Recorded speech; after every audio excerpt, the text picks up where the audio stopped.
নমস্কার বন্ধুরা, হেলদি ক্যাটারাসে আপনাদের সবাইকে স্বাগত।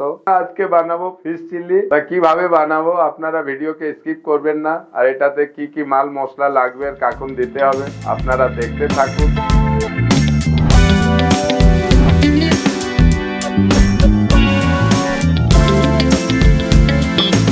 আর আমিও মাছটাকে এবার ম্যারিনেট করে নেব। 50 গ্রাম আদা রসুন পেঁয়াজ বাটা দিয়ে দিলাম। 500 গ্রাম ভেটকি মাছ আছে, এরই মধ্যে 25-30 গ্রাম সরষের তেল দিয়ে দেবো। গোলমরিচ পাউডার 1 চামচ দিয়ে দিলাম। মাছটাকে লেবু নুন লঙ্কাতে ভিজিয়ে রেখেছিলাম, পরিমাণ মতো নুন দিয়ে দিলাম। হট রেড চিলি পাউডার 1/2 চামচ দিয়ে দিলাম। কর্নফ্লাওয়ার পড়বে তাই জন্য বেকিং 1/2 চামচ দিয়ে দিলাম। এরই মধ্যে একটা গোটা ডিম দিয়ে দিলাম। এবার পরিমাণ মতন মাখা মাখা হয়ে যায় তো কর্নফ্লাওয়ার প্রায় 150 গ্রাম দিয়ে দিলাম। একটু কাশ্মীরি পাউডার দিয়ে দিলাম। এটাকে খুব হালকা হাতে মেখে নেবো চিকেন পকোড়ার মতন। এইভাবে সুন্দর করে মাছটাকে মেখে নিলাম, কিছুক্ষণ রেখে দেবো। তারপরে কি আগে ভেজে নেবো। তেল গরম হয়ে গেছে, এবার এক একটা করে ছেড়ে দেবো, পকোড়ার মতন ভেজে আগে তুলে নেবো। এইরকমই ব্রাউন কালার ভাজা হয়ে গেলে আমি মাছটাকে ভেজে তুলে নেবো। মাছ ভাজা হয়ে গেছে, এবার এরই মধ্যে চিলির সবজিটা ভেজে নেবো। আগে পেঁয়াজটা দিয়ে দিলাম, এবার এরই মধ্যে ক্যাপসিকাম দিয়ে দিলাম, কয়েকটা গোটা লঙ্কা দিয়ে দিলাম, আর এরই মধ্যে পেঁয়াজ কলি দিয়ে দিলাম।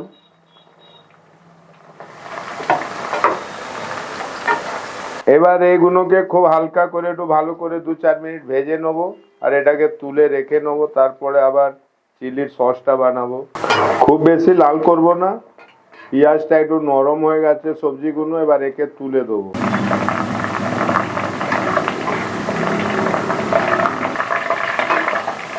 আজকে চিলি ফিশ গ্রেভি বানাবো ইভেন্ট স্টাইল।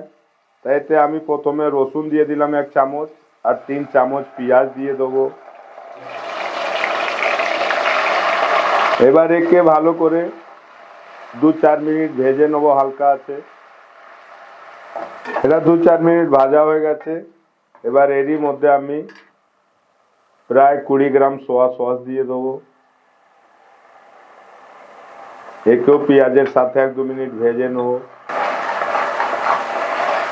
এবার হট রেড চিলি পাউডার 1 চামচ দিয়ে দিলাম। এবার কালার আসার জন্য কাশ্মীরি লঙ্কা পাউডার 10-15 গ্রাম দিয়ে দিলাম।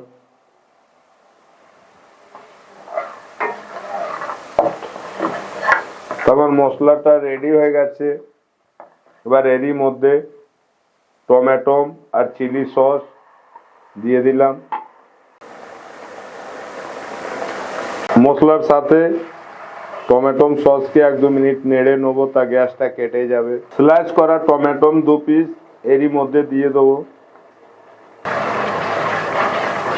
এরই মধ্যে স্বাদ মতন চিনি দিয়ে দেবো। এবার আপনি মিষ্টি যেরকম নেবেন দেবেন।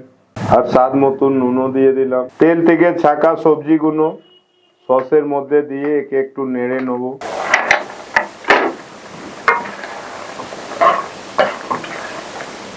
ফিশ চিলির মশলা পুরো রেডি হয়ে গেছে। এবার গ্রেভিটা যেরকম আমার মাছ আছে সে পরিমাণে দিয়ে দেবো। আমি 2 বাটি জল দেবো।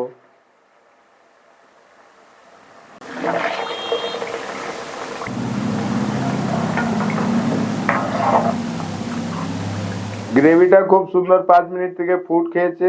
এবার এরই মধ্যে একটু কর্নফ্লাওয়ার গোলা বানিয়ে নিয়েছিলাম প্রায় 10 গ্রাম দিয়ে দিলাম। আর কর্নফ্লাওয়ার নাও দিলে হবে, তা যদি গাঢ় করার থাকলে একটু কর্নফ্লাওয়ার দেবেন। আর এরই মধ্যে এবার আমার ফিশটা যেটা আছে ভাজা সেটা চলে যাবে। মাছটা দেওয়ার পর একটু নাড়াচাড়া করে নিলে আঁচটা বন্ধ করে দিতে হবে। মাছটা খুব নরম হয়, না হলে সব মাছটা ভেঙে যাবে। তা আমার হয়ে গেছে। এবার একটু মাছটা যেটা আছে সে দমে খুব সুন্দর গ্রেভিটাও টেনে নেবে আর গায়ে গায়ে বসে যাবে। তা আমার এটা পুরো রেডি হয়ে গেছে। তো দেখলেন বন্ধুরা, আজকাল আমার রেসিপি ফিশ চিলি কত সহজে বানিয়ে ফেললাম। তা আপনাদের যদি ভালো লেগে থাকে আমাকে কমেন্টসে অবশ্যই জানাবেন কি রকম হলো। তো এরকমই নতুন নতুন রেসিপি দেখার জন্য দেখতে থাকুন হেলদি ক্যাটারার্স। খান হেলদি, থাকুন healthy।